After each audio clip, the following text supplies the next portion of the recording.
بسم الله الرحمن الرحيم. الحمد لله رب العالمين، والصلاة والسلام على أشرف الأنبياء والمرسلين وعلى آله الطاهرين وأصحابه الطيبين ومن تبعهم بإحسان إلى يوم الدين. أما بعد. عزیز القدر بھائیو اور دوستو، عمدۃ الاحکام میں ہم نے پچھلے درس میں آخری جو باب پڑھا تھا وہ موضوع پر مسح کرنے کے تعلق سے تھا، اور موضوع اور جرابوں پر مسح کے تعلق سے ہم نے بیشتر مسائل بیان کر دیے تھے. امید ہے کہ ان مسائل کی وضاحت ہو گئی ہوگی. پھر بھی اگر کسی کے ذہن میں کوئی اشکال ہو تو اس درس کے آخر میں سوال کر سکتے ہیں. آج ہم اس سے اگلا باب شروع کرتے ہیں، اور وہ باب ہے باب فی المذی وغیرہ، مذی وغیرہ کے بیان میں. سب سے پہلے یہاں وضاحت کر دوں کہ یہ جو باب ہے اس میں جو لفظ استعمال کیا گیا اس عنوان میں وہ ہے مذی. مذی کس کو کہتے ہیں؟ مذی اور منی یہ دو الفاظ ہیں. مذی سے مراد وہ قطرے ہیں جو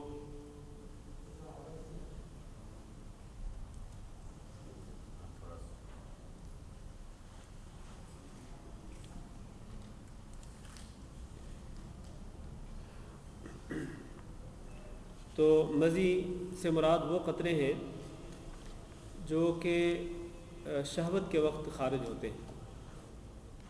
شہوت کے وقت خارج ہوتے ہیں. جب انسان کو شہوت آتی ہے تو اس کے ساتھ ہی کچھ قطرے خارج ہوتے ہیں، تو ان قطروں کو مذی کہا جاتا ہے.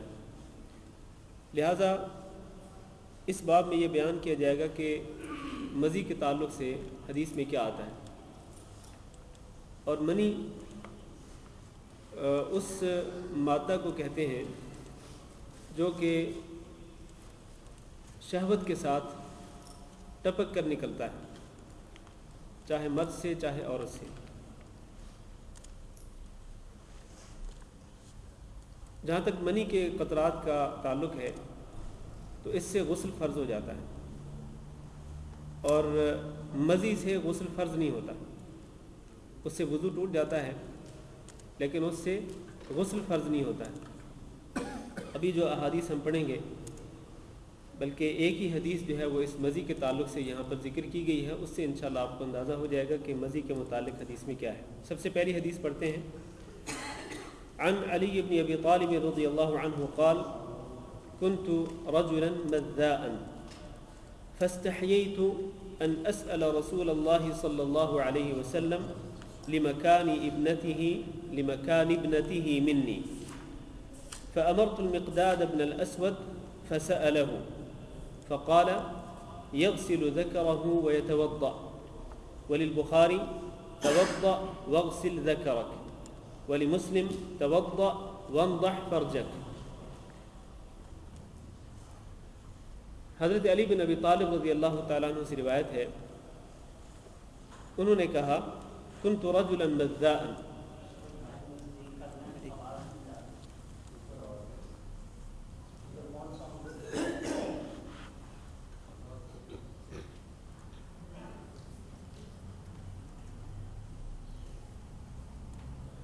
تو علی بن ابی طالب رضی اللہ تعالیٰ عنہ کہتے ہیں کہ كنت رجلا مذاء، میں ایک ایسا آدمی تھا کہ جسے بہت زیادہ مذی آتی تھی، یا جس سے بہت زیادہ مذی کے قطرے نکلتے تھے.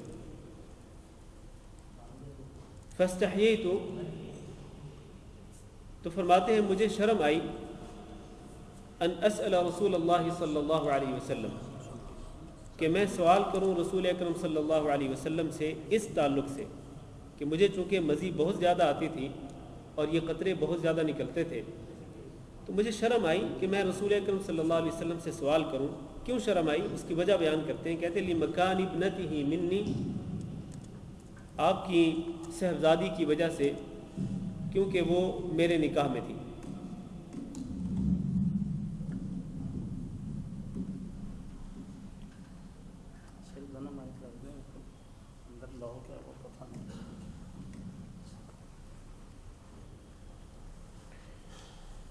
تو حضرت علی رضی اللہ تعالیٰ عنہ کہتے ہیں کہ مجھے رسول اکرم صلی اللہ علیہ وسلم سے سوال کرنے سے جو چیز روک رہی تھی اور جس وجہ سے مجھے شرم آ رہی تھی اور میں حیا محسوس کر رہا تھا، وہ کیا وجہ تھی؟ لمکان ابنتہ منی، کیونکہ آپ کی بیٹی میرے عقد نکاح میں تھی، میری بیوی تھی، تو ان کی وجہ سے میں اس طرح کا سوال کہ جس کا تعلق یہ مزی کے قطروں سے تھا، اس طرح کا سوال میں رسول اکرم صلی اللہ علیہ وسلم سے براہ راست نہیں کر سکتا تھا شرم کے مارے۔ تو میں نے کیا کیا؟ کہتے ہیں فَأَمَرْتُ الْمِقْدَادَ بْنَ الْأَسْوَدِ، میں نے حضرت مقداد بن اسود رضی اللہ تعالیٰ عنہ کو حکم دیا، فَسَأَلَهُ، تو انہوں نے جا کے رسول اکرم صلی اللہ علیہ وسلم سے سوال کیا۔ کیا سوال کیا؟ یہی کہ علی بن ابی طالب رضی اللہ تعالیٰ عنہ جو ہے ان کو یہ مزی کے قطرے بہت زیادہ آتے ہیں، تو وہ اس وجہ سے پریشان ہیں، آپ اس کے بارے میں فرمائیں کہ کیا کریں؟ کیا مزی کے قطرے نکلنے کے ساتھ ان پر غسل فرض ہو جاتا ہے کہ وہ ہر مرتبہ جب بھی قطرے نکلے تو وہ غسل کریں، یا ایسا نہیں ہے؟ تو یہ سوال کیا مقداد بن اسود رضی اللہ تعالیٰ عنہ نے رسول اکرم صلی اللہ علیہ وسلم سے۔ آپ نے کیا جواب دیا؟ فقال یغسل ذکرہ، آپ نے فرمایا کہ وہ اپنی شرمگاہ کو دھو لے، اپنے اعلی تناسل کو دھو لے، ویتوضا، اور وضو کر لے۔ معنی یہ ہے کہ صرف وضو ہی کرنا لازم ہے اس کے لیے، علی بن ابی طالب رضی اللہ تعالیٰ عنہ کے لیے غسل کرنا ضروری نہیں۔ ہاں چونکہ قطرے نکلے ہیں تو قطروں کو وہ دھو لے، اپنی عضو کو، اپنی اعلی تناسل کو وہ دھو لے اور اس کو پاک کر لے، اور اس کے بعد وہ وضو کر لے۔ وللبخاری، اور بخاری کی روایت میں ہے کہ توضا، آپ نے حکم دیا کہ تم وضو کرو، وغسل ذکرک، اور اپنے ذکر کو، اپنے عضو تناسل کو دھو لو۔ ولمسلم، اور مسلم کی روایت میں ہے کہ توضا، تم وضو کرو، وانضح فرجک، اور اپنی شرمگاہ پر پانی کے چھینٹے مار لو، اپنی شرمگاہ پر پانی کے چھینٹے مار لو۔ اب یہاں پر آپ ذرا غور کریں کہ پہلی جو روایت ہے اس میں یہ الفاظ ہے کہ یغسل ذکرہ ویتوضا، کہ علی بن ابی طالب رضی اللہ تعالیٰ عنہ کو چاہیے کہ وہ وضو کریں، اپنے عضو کو دھو لیں اور وضو کریں۔ بخاری کی دوسری روایت میں یہی الفاظ ہیں کہ وغسل ذکرک، کہ تم اپنے عضو کو دھو لو، اور تیسری روایت جو مسلم کی ہے اس میں پانی کے چھینٹے مارنے کا حکم ہے۔ تو دو روایتوں میں اپنے عضو کو دھونے کا حکم ہے اور تیسری روایت میں پانی کے چھینٹے مارنے کا حکم ہے۔ محدثین نے یہاں پر یہ لکھا ہے کہ یہ جو تیسری روایت ہے جس میں پانی کے چھینٹے مارنے کا حکم ہے، یہ بھی پہلی دو روایتوں کے حکم میں ہے۔ معنی یہ ہے کہ وانضح فرجک، جس میں یہ ہے کہ آپ اپنی شرمگاہ پر پانی کے چھینٹے مار لیں، تو یہاں انضح کا جو لفظ ہے یہ بھی اغسل کے معنی میں ہے، گویا کہ آپ صلی اللہ علیہ وسلم یہی حکم دے رہے ہیں کہ اپنے عضو کو تم دھو لو اور اس کے بعد تم وضو کر لو۔ ایک یہ بات۔ دوسری بات یہ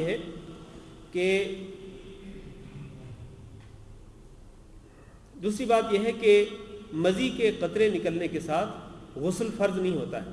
نبی کریم صلی اللہ علیہ وسلم نے حضرت علی بن ابی طالب رضی اللہ تعالیٰ عنہ کو، کہ جن کو یہ بیماری تھی، بیماری کہہ لیں یا وہ اس طرح ان کی طبیعت تھی کہ جیسے ہی کوئی شہوت کی چیز جو ہے وہ دیکھتے یا اپنی زوجہ کے پاس جاتے، قریب جاتے، تو ان کے قطرے نکل جاتے تھے، تو یہ ان کی ایک طبی حالت تھی۔ تو اس میں رسول اکرم صلی اللہ علیہ وسلم نے علی بن ابی طالب رضی اللہ تعالیٰ عنہ کو حکم دیا کہ وہ صرف اپنی شرمگاہ کو دھو لیں اور اس کے بعد وضو کر لیں۔ دھونے کا حکم کیوں دیا؟ اس لیے کہ وہ قطرے جو نکلے ہیں وہ ظاہر ناپاک ہیں، تو اس لیے پاکیزگی حاصل کرنے کا حکم دیا۔ اور وضو کرنے کا حکم دیا اس لیے کہ جیسے ہی وہ قطرے نکلتے ہیں تو وضو ٹوٹ جاتا ہے، تو اس لیے آپ صلی اللہ علیہ وسلم نے وضو کرنے کا حکم دیا۔ تو معنی بالکل واضح ہے، بات بالکل کھول کر کے بیان کر دی رسول اکرم صلی اللہ علیہ وسلم نے کہ اس سے غسل فرض نہیں ہوتا، اس سے وضو ہی ٹوٹتا ہے، لہذا شرمگاہ کو دھو لینا چاہیے۔ اب دیکھیں یہاں پر ایک چیز نوٹ کرنے کے قابل ہے، وہ یہ کہ نبی کریم صلی اللہ علیہ وسلم نے شرمگاہ کو دھونے کا تو حکم دیا ہے، لیکن وہ کپڑا جس پر یہ مزی کے قطرے لگے تو اس کے حوالے سے کوئی اس حدیث کے اندر حکم نہیں ہے کہ وہ کپڑا پاک ہے، اس کو دھونا ہے یا اس کو ایسے ہی چھوڑ دینا ہے، کیا کرنا ہے اس کپڑے کا جہاں پر یہ قطرے لگے۔ تو دیگر روایات، احادیث کی دیگر روایات میں ہیں، ان میں یہ بات واضح کر دی گئی ہے کہ کپڑے کا وہ حصہ جس پر یہ پانی کے قطرے لگے ہوں اس کپڑے کے اس حصے کو نبی کریم صلی اللہ علیہ وسلم نے پانی کے چھینٹے مارنے کا حکم دیا کہ اس پر پانی کے چھینٹے مار دیے جائیں. تو اس سے پھر کیا ہوگا کہ وہ کپڑا بھی پاک ہو جائے گا. کپڑے کے اوپر پانی کے چھینٹے مار دیے جائیں, پانی چھڑک دیا جائے تو وہ کافی ہے. جہاں تک شرمگاہ کا تعلق ہے تو اس کو دھونا ضروری ہے مزی کے قطرے نکلنے کے بعد. اس کے بعد اگلی حدیث پڑھتے ہیں. اس حدیث کے تعلق سے اگر کسی کے ذہن میں کوئی سوال ہو تو کر سکتے ہیں. ہاں جی, وہ جو منی نکلتا ہے یار کپڑے کو لگ گیا تو جو ہم اس حدیث میں پڑھ رہے ہیں مزی کہ مزی کے جو قطرے اگر نکلتے ہیں شہوت کے وقت, تو ابھی میں نے تھوڑی دیر پہلے ہی ابھی بیان کیا ہے کہ کپڑے کے جس حصے پر وہ قطرے لگیں گے تو اس حصے پر پانی چھڑک دینا چاہیے, پانی کے چھینٹے مار دینا چاہیے, وہ کافی ہے. ہاں جی, میں یہ عرض کرنا چاہتا ہوں کہ چھینٹے مارنے کے بعد نماز تو پڑھ لی ہم نے, غسل وہ کر لیا, وضو کر لیا, نماز بھی پڑھ لی. اب یہ جو کپڑا ہے یہ باقی نمازوں کے لیے وہ ہے یا وہ اس کو ہم وہاں اس ایک نماز کے لیے مخصوص ہے؟ نہیں, باقی نمازوں میں بھی وہی کپڑا پہن کر کے آپ باقی نمازیں بھی پڑھ سکتے ہیں. جس طرح آپ نے یہ نماز پڑھ لی ہے اسی کپڑے کے ساتھ کہ جس پر یہ مزی کے قطرے لگے تھے, آپ نے پانی کے چھینٹے مار دیے, اس کو پاک کر دیا, اور آپ نے شرمگاہ کو دھو لیا, اس کے بعد وضو کر لیا, اور پھر آپ نے نماز پڑھ لی. جس طرح یہ نماز ہو جائے گی اسی طرح انہی کپڑوں کے اندر بعد میں آنے والی نمازیں بھی ہو سکتی ہیں, اس میں کوئی مسئلہ نہیں ہے. ہاں جی, کسی اور کا کوئی سوال؟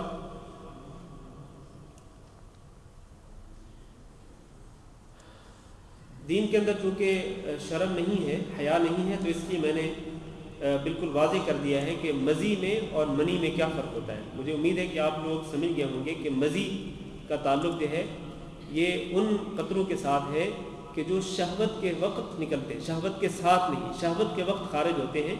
مثلا کوئی منظر آپ نے دیکھا, کسی خاتون کو آپ نے دیکھ لیا, یا اس طرح آپ گھر میں گئے اپنی بیوی کے پاس, تو اس طرح بعض اوقات شہوت کے وقت جو قطرے نکلتے ہیں ان قطروں کو مزی کہتے ہیں. اور ان قطروں کے نکلنے کے ساتھ غسل فرض نہیں ہوتا بلکہ صرف وضو ٹوٹتا ہے. اس کے بعد انسان کو کیا کرنا چاہیے کہ وہ اپنی شرمگاہ کو دھو لے اور اپنے اس کپڑے کے اس حصے پر پانی چھڑک لے, چھینٹے مار لے جس پر وہ قطرے لگے ہوں, اس کے بعد وضو کر کے وہ انہی کپڑوں کے اندر نماز پڑھ سکتا ہے. یہ مزی ہے. جہاں تک منی کا تعلق ہے تو منی جو ہے یہ وہ مادہ منی ہے جو کہ ٹپک کر نکلتا ہے, چاہے وہ احتلام کی شکل میں ہو, چاہے وہ صحبت کے بعد ہو, وہ جس طرح بھی ہو, اس کے ساتھ ظاہر ہے کہ غسل فرض ہو جاتا ہے. دوسری حدیث پڑھتے ہیں. عن عباد بن تمیم عن عبد الله بن زيد بن عاصم المازني رضي الله عنه قال شكي إلى النبي صلى الله عليه وسلم الرجل الذي يخيل إليه أنه يجد الشيء في الصلاة فقال لا ينصرف حتى يسمع صوتا أو يجد ريحا. عباد بن تمیم بیان کرتے ہیں کہ حضرت عبداللہ بن زید بن عاصم المازنی رضی اللہ تعالیٰ عنہ نے روایت کیا, انہوں نے کہا شکیہ الی النبی کہ نبی صلی اللہ علیہ وسلم کے پاس شکایت کی گئی, الرجل اس آدمی کی, الذی یخیل الیہ کہ جس کے دل میں یہ خیال ڈالا جاتا ہے, یہ وسوسہ ڈالا جاتا ہے, یہ وہم ڈالا جاتا ہے, انہ یجد الشیء فی الصلاۃ کہ وہ نماز میں کچھ محسوس کرتا ہے.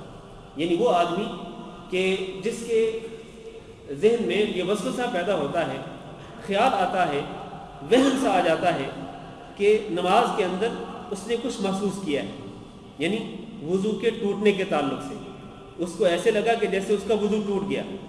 تو وہ آدمی جس کے ذہن میں اس طرح کا وسوسہ پیدا ہو کہ ہو سکتا ہے میرا وضو ٹوٹ گیا ہو, اس کے بارے میں رسول اکرم صلی اللہ علیہ وسلم سے سوال کیا گیا کہ اس آدمی کو کیا کرنا چاہیے کہ جس کے ذہن میں صرف وسوسہ پیدا ہوا, خیال سا آیا, وہم سا پیدا ہوا کہ ہو سکتا ہے میری نماز ٹوٹ گئی ہو, وضو ٹوٹ گیا ہو, تو اس کو کیا کرنا چاہیے.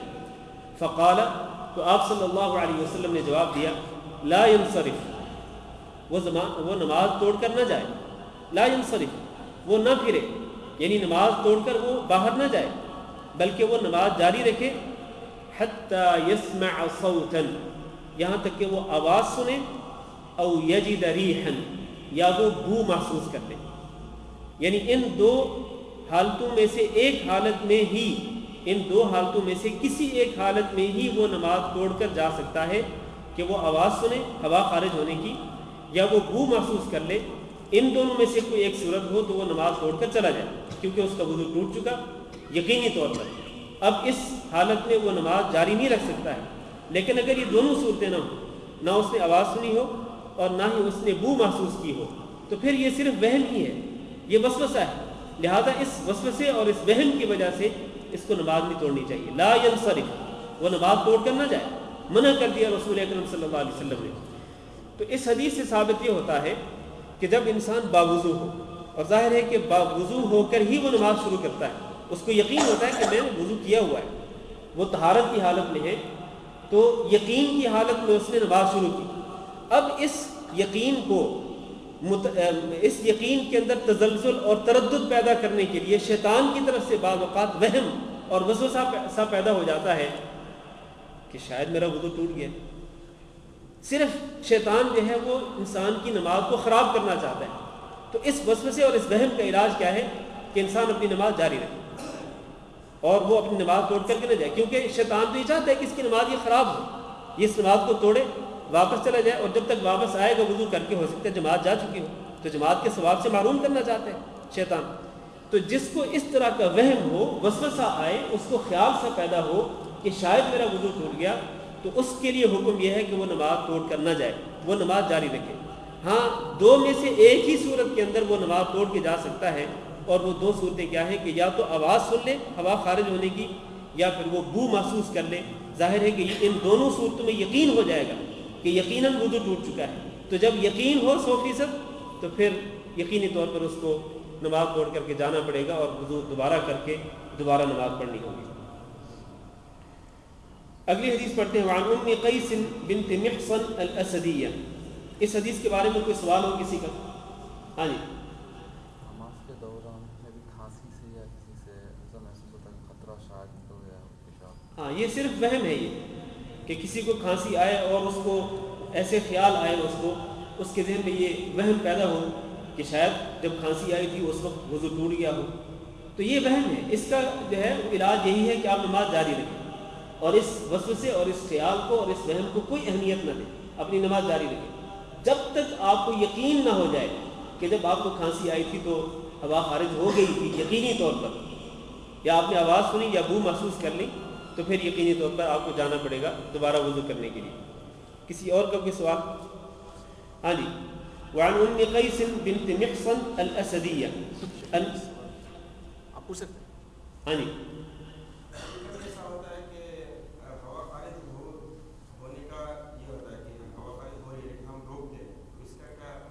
ہاں، جب آپ نے کنٹرول کر لیا، ہوا خارج نہیں ہوئی، تو وضو نہیں ٹوٹے گا، اس سے وضو نہیں ٹوٹتا ہے۔ ام قیس بنت محصن الاسدیہ انها اتت بابن لها صغير لم يأكل الطعام الى رسول الله صلى الله عليه وسلم فاجلسه في حجره فبال على ثوبه فدعا بماء فنضحه على ثوبه ولم يغسله۔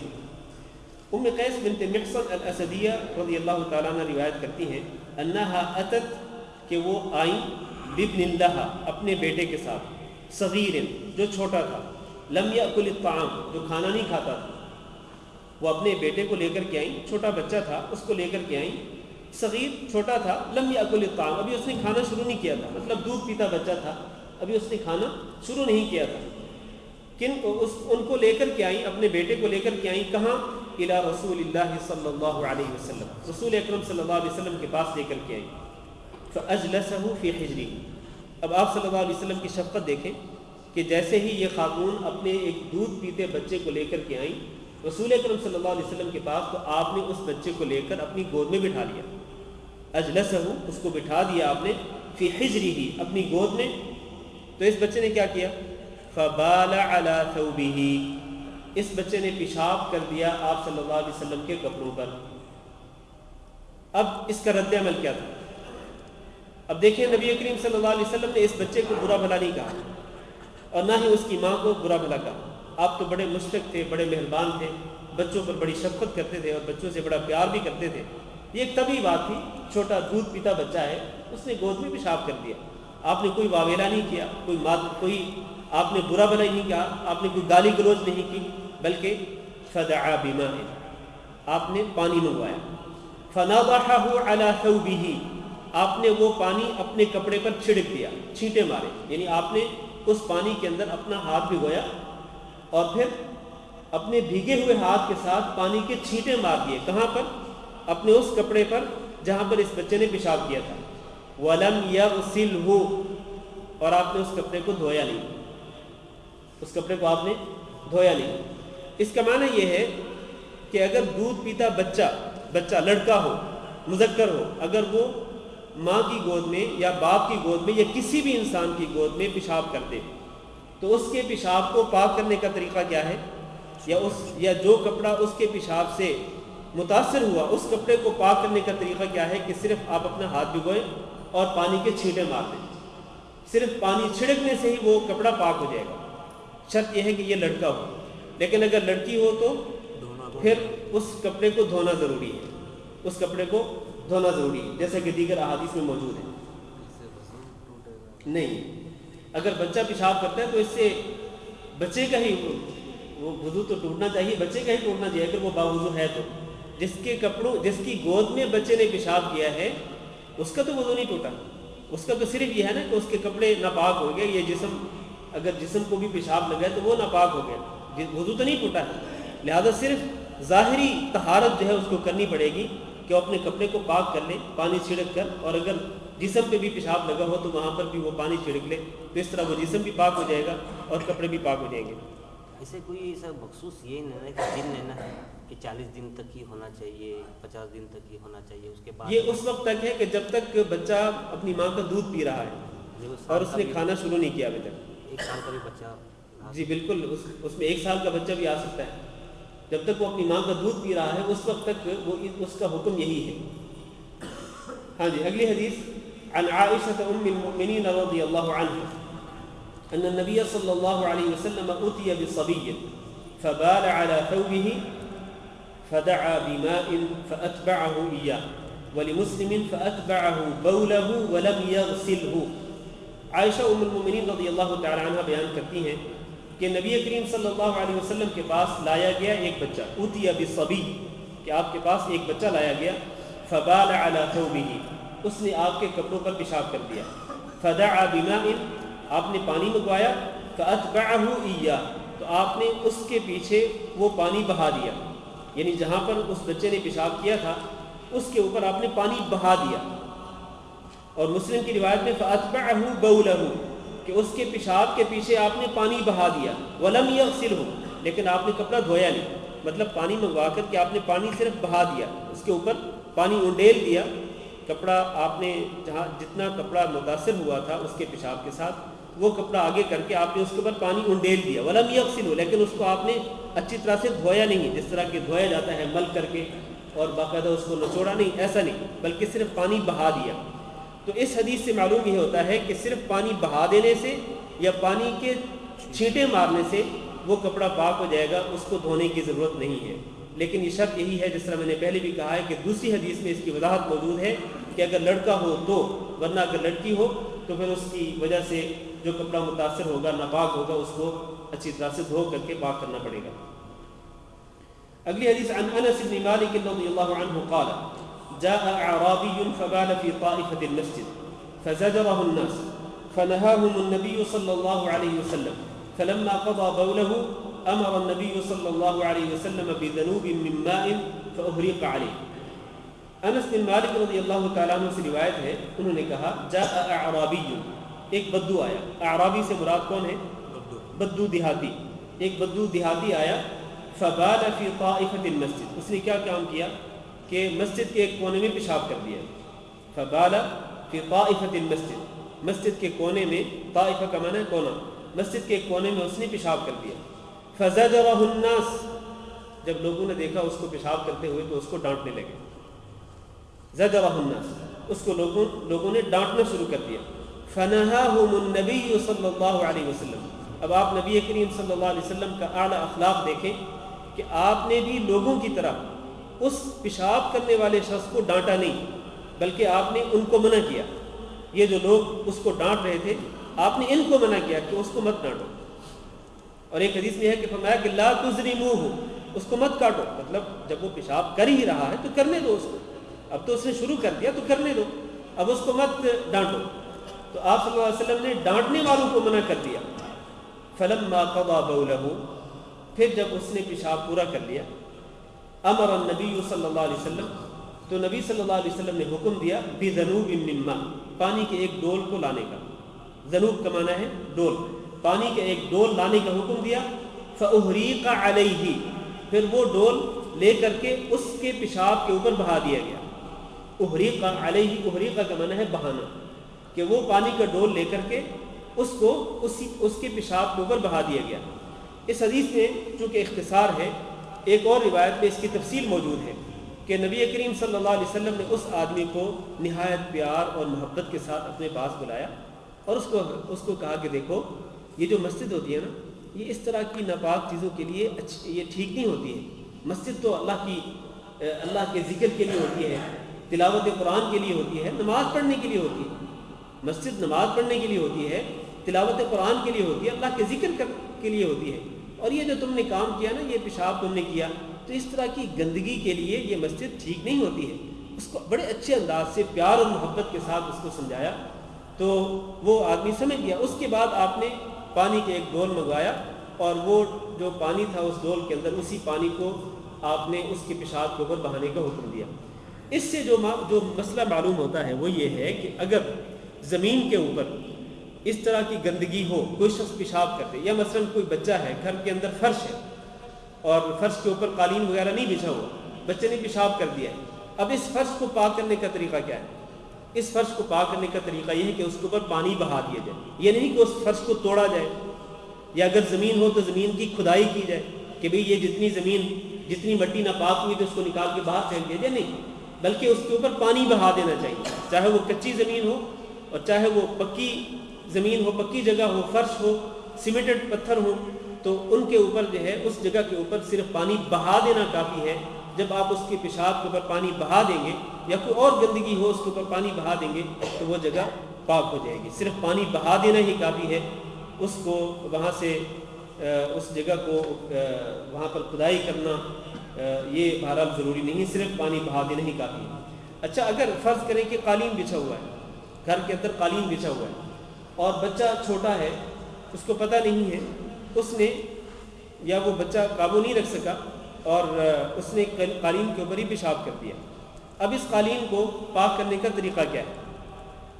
اس کو پاک کرنے کے دو طریقے ہیں.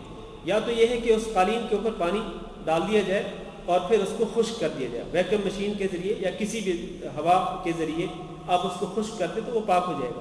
پانی ڈال کر اس کو خشک کر دیں تو وہ قالین پاک ہو جائے گا. یا پھر اس کو اسی حالت میں چھوڑ دیا جائے جب تک کہ وہ خود بخود خشک نہ ہو جائے. اس کا خشک ہونا ہی اس کا پاک ہونا ہے. جب وہ قالین خشک ہو جائے گا تو وہ پاک ہو جائے گا، پھر اس کو پاک کرنے کی ضرورت نہیں ہے. جب تک وہ گیلا ہے تو اس کو پاک کرنا چاہیے. ضرورت ہے کہ آپ اس کے اوپر پانی ڈالیں اور پھر وہ پانی خشک کریں جس طرح بھی آپ کے لیے ممکن ہو. لیکن اگر یہ عمل کرنے سے پہلے، پانی ڈال کر اس کو خشک کرنے سے پہلے اگر وہ خود بخود ہی خشک ہو جاتی ہے وہ جگہ، تو جیسے ہی وہ جگہ خشک ہوگی، چاہے وہ قالین ہو یا کوئی اور جگہ ہو، حتیٰ کہ اگر زمین ہے یا فرش ہے، اگر وہ خشک ہو جاتا ہے بالکل وہاں پر پیشاب کے کچھ بھی ذرات نہیں رہے ہیں، تو اس کی خشکی ہی اس کا پاک ہونا ہے.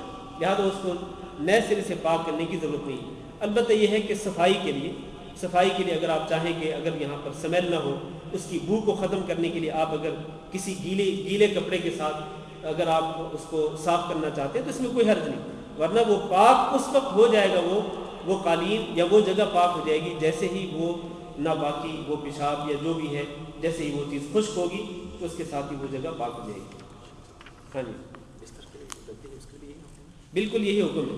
گدے کے اوپر اگر بچہ پیشاب کر دے یا کوئی گندی چیز جو ہے وہ گدے کے اوپر چلی جائے، یا بیڈ شیٹ ہے اس کے اوپر بچہ پیشاب کر دیتا ہے، جب تک وہ گیلا ہے وہ بیڈ یا وہ گدا یا وہ بیڈ شیٹ یا وہ کپڑا جب تک وہ گیلا ہے تو اس کو پاک کرنا چاہیے، مطلب اس کو پانی کے ساتھ دھو لینا چاہیے. لیکن اگر وہ خود بخود خشک ہو جائے، وہ گدا خشک ہو گیا، وہ بیڈ شیٹ خشک ہو گئی، تو اس کا خشک ہونا ہی اس کی پاکیزگی ہے، لہذا اس کو نئے سرے سے پاک کرنا ضروری نہیں ہے، نہ اس کو دھونا ضروری ہے۔ ہاں جس طرح میں نے پہلے کہا ہے کہ اگر سمیل آ رہی ہو، بدبو سی آ رہی ہو، تو اس کو صاف کرنے کے لیے، کیونکہ اسلام نظافت کا حکم دیتا ہے، صفائی کا حکم دیتا ہے، تو صرف صفائی کی خاطر اور سمیل اور بدبو کو دور کرنے کی خاطر اگر آپ اس کو دھو دیتے ہیں یا کسی گیلے کپڑے کے ساتھ اس کو پاک کرتے ہیں تو اس میں کوئی حرج نہیں۔ آخری حدیث پڑھ لیں اس باب کی، اس سے پہلے کہ اذان کا ٹائم ہو۔ عن ابی ہریرہ رضی اللہ عنہ قال سمعت رسول اللہ صلی اللہ علیہ وسلم یقول الفطرة خمس الختان والاستحداد وقص الشارب وتکلیم الاظفار ونتف الابط۔ حضرت ابو ہریرہ رضی اللہ تعالیٰ عنہ سے روایت ہے، انہوں نے کہا سمعت رسول اللہ، میں نے سنا رسول اللہ صلی اللہ علیہ وسلم سے، یقول، آپ فرما رہے تھے، الفطرۃ خمس، کہ فطرت 5 چیزوں کا نام ہے، انسان کی جو فطرت ہے یہ 5 چیزوں کا نام ہے۔ وہ 5 چیزیں کیا ہیں؟ انسان کی فطری جو ضرورتیں ہیں، ہر انسان کی جو فطری ضرورتیں ہیں وہ کیا ہیں 5؟ فرمایا الختان، ایک تو ختنہ کرنا، والاستحداد، دوسری چیز الاستحداد یعنی زیر ناف بالوں کا موڑنا، وقص الشارب اور بڑی ہوئی مونچھوں کو کاٹنا، وتقلیم الاظفار اور ناخنوں کو کاٹنا، ونتف الابط اور بغل کے بالوں کو اکھیڑنا۔ یہاں ذرا غور کریں کہ حدیث کے جو الفاظ ہیں، نتف الابط بغل کے بالوں کو اکھیڑنا، بغل کے بالوں کو موڑنا نہیں بلکہ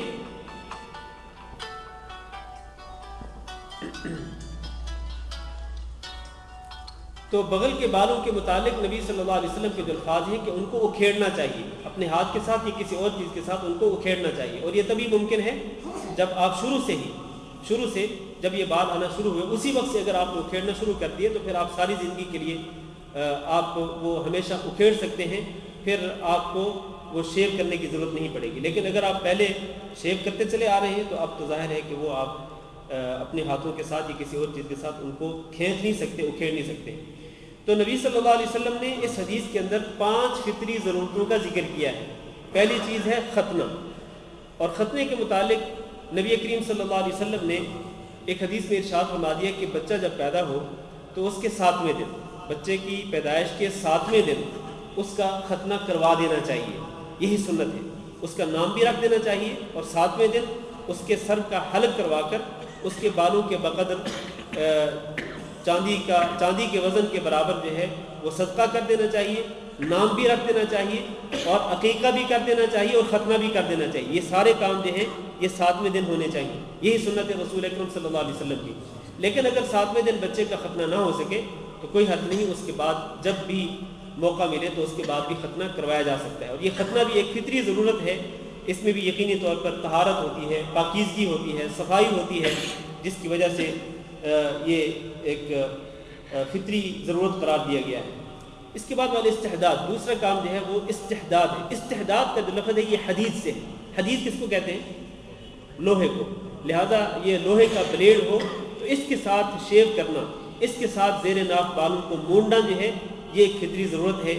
اس کے ساتھ بھی طہارت ہوتی ہے، پاکیزگی ہوتی ہے، صفائی ہوتی ہے، یہ انسان کی ایک فطری ضرورت ہے۔ وقص الشارب، بڑی ہوئی مونچھیں جو ہیں ان بالوں کو کاٹنا، بڑی ہوئی مونچھیں یعنی وہ مونچھوں کے وہ بال جو اتنے بڑھ جائیں کہ جب آپ کوئی مشروب پئیں تو وہ مونچھیں اس مشروب کے اندر چلی جائیں، تو ان بڑی ہوئی مونچھوں کو کاٹنا، ان بڑی ہوئی مونچھوں کو کاٹنا جو ہے یہ ایک فطری ضرورت ہے۔ انسان کو اپنی مونچھیں اتنی نہیں بڑھانی چاہیے کہ پانی پیتے ہوئے یا کوئی اور مشروب پیتے ہوئے وہ مونچھوں کے بال جو ہیں وہ پانی کے اندر یا اس مشروب کے اندر چلے جائیں، تو مونچھیں جو ہیں وہ چھوٹی کرنی چاہیے۔ وتقلیم الاظفار، اپنے ناخنوں کو کاٹنا چاہیے، ہاتھوں کے ہوں یا پیروں کے ناخن ہوں ان کو کاٹنا چاہیے، یہ بھی ایک فطری ضرورت ہے۔ اور آخری جو ہے جس پر میں پہلے بات کر چکا ہوں، بغل کے بالوں کو کھیڑنا۔ یہ حدیث ہے حضرت ابو ہریرہ رضی اللہ تعالیٰ عنہ کی، جس میں 5 فطری ضرورتوں کا ذکر کیا گیا ہے۔ ایک اور حدیث صحیح مسلم میں ہے، ایک اور حدیث صحیح مسلم میں ہے، اور وہ حدیث ہے حضرت عائشہ رضی اللہ تعالیٰ عنہ سے۔ وہ یہ کہتی ہیں کہ 10 من الفطرہ، کہ فطرت کے 10 کام ہیں۔ کتنے کام ہیں؟ 10 کام ہیں، فطری ضرورتیں 10 ہیں۔ ان 10 میں 5 تو وہ ہیں جو ابھی ہم نے ذکر کیے ہیں، مزید 5 کیا ہیں وہ بھی سن لیں آپ، حدیث پوری سن لیں تو آپ کو پتہ چل جائے گا۔ فرمایا قص الشارب، ایک تو مونچھوں کے بال کاٹنا، و اعفاء اللحیہ، اپنی داڑھی کو بڑھانا. یہ ایک نئی چیز ہے جو پہلی حدیث میں نہیں تھی. داڑھی کو بڑھانا یہ بھی ایک فطری ضرورت ہے کہ داڑھی کو بڑھائیں. تو داڑھی کو بڑھانے کا حکم دیا رسول اکرم صلی اللہ علیہ وسلم نے، داڑھی کو چھوڑنے کا حکم دیا، داڑھی کو معاف کرنے کا حکم دیا رسول اکرم صلی اللہ علیہ وسلم نے، داڑھی کو لٹکانے کا حکم دیا آپ صلی اللہ علیہ وسلم نے. بلکہ آپ نے یہ بھی ارشاد فرمایا کہ خالف المجوس، تم مجوسیوں کی مخالفت کرو. اور ایک حدیث میں ہے خالف المشرکین، کہ تم مشرکین کی مخالفت کرو. مطلب مشرک اور جو مجوسی ہیں وہ اپنی داڑھیوں کا شیو کرتے ہیں، داڑھیاں نہیں رکھتے ہیں، لیکن آپ ان کی خلاف ورزی کرتے ہوئے ان کے برخلاف آپ اپنی داڑھی، آپ مسلمان ہیں تو آپ اپنی داڑھیوں کو چھوڑ دیں، معاف کر دیں، ان کو بڑھائیں، ان کو لٹکائیں. یہاں جو الفاظ ہیں صحیح مسلم کی حدیث میں اعفاء اللحیہ، اپنی داڑھی کو بڑھائیں، یہ ایک فطری ضرورت ہے اور رسول اکرم صلی اللہ علیہ وسلم کا حکم بھی ہے. تیسری چیز اس حدیث میں وہ سواک، مسواک کرنا، اور یہ بھی اس پہلی حدیث میں نہیں ہے. تو گئے یہ 7ویں چیز ہوئی. پہلی 5، چھٹی داڑھی بڑھانا، اور 7ویں چیز جو ہے وہ مسواک کرنا. اور مسواک کے حوالے سے ہم پہلے ایک باب پورا پڑھ چکے ہیں کہ مسواک کرنے کے فوائد کیا ہیں. اور اس کے بعد فرمایا واستنشاق الماء، پانی ناک میں چڑھانا اور ناک کو جھاڑنا، ناک میں پانی چڑھانا اور ناک کو جھاڑنا، اس کو استنشاق کہتے ہیں. یہ بھی وہ چیز ہے کہ جس کا ذکر پہلی حدیث میں نہیں تھا، اس میں اس کا اضافہ ہے. وقص الاظفار، اور ناخنوں کو کاٹنا، اس کا ذکر پہلی حدیث میں بھی تھا. وغسل البراجم، اور اپنے پوروں کو دھونا، اپنے پوروں کو دھونا. یہ جو پورے ہوتے ہیں، پوروں کے اندر بعض اوقات مٹی سی جم جاتی ہے یا کوئی اور گندی چیز جو ہے وہ جم جاتی ہے، تو ان پوروں کو اچھی طرح سے صاف کرنا چاہیے. یہ جو جوڑ ہوتے ہیں ان جوڑوں کو اچھی طرح سے صاف کرنا چاہیے تاکہ کوئی گندگی یا کوئی بھی نجس چیز جو ہے وہ یہاں پر رکی نہ رہ جائے. اسی طرح ونتف الابط، بغل کے بالوں کو اکھیڑنا. وحلق العانہ، اور زیر ناف جو بال ہیں ان کا موڑنا. والاستنجاء، اور استنجا کرنا. یہ وہ چیز ہے جس کا ذکر پہلی حدیث میں نہیں تھا. تو اس طرح یہ ٹوٹل جو ہے یہ 10 کام ہیں جن کو رسول اکرم صلی اللہ علیہ وسلم نے فطری کام قرار دیا ہے. مطلب ہر انسان کی فطرت میں یہ سارے کام، یہ ضرورتیں شامل ہیں. ہر انسان کو ان ضرورتوں کا خیال رکھنا چاہیے. بلکہ ایک حدیث میں رسول اکرم صلی اللہ علیہ وسلم نے ان 10 کے 10 کاموں کو من سنن المرسلین، کہ یہ رسولوں کی سنت ہے. یہ 10 کے 10 کام جو ہے یہ تمام رسولوں کی سنتیں ہیں. لہذا وہ کام کہ جن کو رسول اکرم صلی اللہ علیہ وسلم نے تمام رسولوں کی سنت قرار دیا اور آپ نے ان کاموں کو فطری ضرورت بھی قرار دیا، تو ان کاموں کا اہتمام کرنا چاہیے. میں آخری ایک بات کر کے آج کا درس ختم کرتا ہوں کہ ان میں سے جو بعض کام ہیں، مثلا زیر ناف بال موڑنا ہے، اسی طرح مونچھوں کو چھوٹا کرنا ہے، اسی طرح یہ جو ناخن کاٹنا ہے، اور نتف الابط یعنی بغل کے بال اکھیڑنا ہے. کیا اس کے لیے کوئی مدت بھی مقرر کی گئی ہے؟ اس کے لیے زیادہ سے زیادہ کتنی مدت ہے؟ تو اس کے لیے زیادہ سے زیادہ جو مدت ہے وہ 40 دن ہے، زیادہ سے زیادہ. لیکن 40 دن کا مطلب یہ بھی نہیں ہے کہ آپ ان سارے کاموں کو 40 دن کے بعد ہی آپ کریں. آپ ان کاموں کو نہیں، مطلب یہ کہ زیادہ سے زیادہ آپ 40 دن تک ان کاموں کو چھوڑ سکتے ہیں. لیکن اگر اس سے پہلے آپ ضرورت محسوس کرتے ہیں کہ آپ کی مونچھیں بڑھ گئی ہیں تو ان کو چھوٹا کر دیں. آپ کے ناخن بڑھ گئے ہیں، 40 دن تک انتظار نہ کریں. 40 دن سے پہلے ہی اگر ایک ہفتے کے اندر 10 دن کے اندر آپ کے ناخن بڑھ جاتے ہیں تو ان کو کاٹ دینا چاہیے. اسی طرح سے بغل کے بال ہیں، اسی طرح زیر ناف بال جو ہیں، یہ جیسے ہی انسان ان کو محسوس کرے کہ یہ بڑھ گئے ہیں یہ بال، تو فوراً ان بالوں کی صفائی کرنی چاہیے جیسے بھی ممکن ہو. آج کا سبق ہم اسی بات پر ختم کرتے ہیں. اللہ تعالیٰ سے دعا کرتے ہیں کہ اللہ رب العزت ہم سب کو حق بات کو سمجھنے کی توفیق دے اور حق بات پر عمل کرنے کی بھی توفیق دے. جزاکم اللہ خیر. کسی بھائی کو کوئی سوال ہو تو کر سکتے ہیں. کوئی 3-4 منٹ باقی ہیں اذان ہونے میں. یہ جو داڑھی ہے، جیسے یہ میری ہے، میں نے یہ چھوڑی ہے. کبھی کبھی خدشہ ہوتا ہے کہ جہاں ہم وضو کر رہے ہیں یا جو ایسی جگہ اس میں یہ گرتی ہے، تو بہت سارے لوگ ایسے کہتے ہیں کہ یہ اتنی بات رکھ کے اس کو کاٹ دو، لیکن میرا دل تو نہیں مانتا. جی تو یہ اس کے بارے میں جی بالکل صحیح ہے کہ چونکہ رسول اکرم صلی اللہ علیہ وسلم نے داڑھی کو چھوڑنے کا، داڑھی کو بڑھانے کا، داڑھی کو لٹکانے کا، داڑھی کو معاف کرنے کا حکم دیا ہے. لہذا اس داڑھی کو معاف کر دینا چاہیے. یہی سنت ہے رسول اکرم صلی اللہ علیہ وسلم کی، یہی حکم ہے. یہاں یہ بات بھی واضح کر دوں کہ داڑھی رکھنا واجب ہے، یہ صرف سنت نہیں ہے. بعض لوگ کہتے ہیں اور جی آپ اتنی بھی سختی کیوں کرتے ہیں، یہ ایک سنت ہی تو ہے. بعض لوگ اس انداز میں بات کرتے ہیں. تو ہم کہتے ہیں کہ اگر آپ، پہلی بات یہ ہے کہ اگر آپ صرف سنت بھی کہتے ہیں اگر، تو یہ سنت کس کی ہے؟ رسول اکرم صلی اللہ علیہ وسلم کی ہے. تو اس کو اتنا بھی حقیر نہیں سمجھنا چاہیے کہ انسان یہ کہے کہ یار سنت ہی تو ہے، کون سے کوئی ضروری کام. بس سنت ہے تو سنت بھی پیارے نبی صلی اللہ علیہ وسلم کی ہے. تو پیارے نبی صلی اللہ علیہ وسلم کی سنت کی اہمیت ہے، اس کی قدر و منزلت ہے. دین کے اندر کیا اس کی بھی حیثیت نہیں ہے؟ یقیناً نبی کریم صلی اللہ علیہ وسلم کی ایک ایک سنت کی حیثیت ہے، قدر و منزلت ہے، اہمیت ہے. اللہ نے قرآن مجید میں فرمایا کہ لقد کان لکم فی رسول اللہ اسوۃ حسنہ، کہ تمہارے لیے رسول اکرم صلی اللہ علیہ وسلم میں بہترین نمونہ ہے. بہترین نمونہ کس چیز میں؟ بہترین نمونہ عبادات میں بھی، اخلاق و کردار میں بھی، اور حتیٰ کہ ظاہری جو شکل و صورت ہے اس میں بھی بہترین نمونہ ہے ہمارے لیے رسول اکرم صلی اللہ علیہ وسلم میں.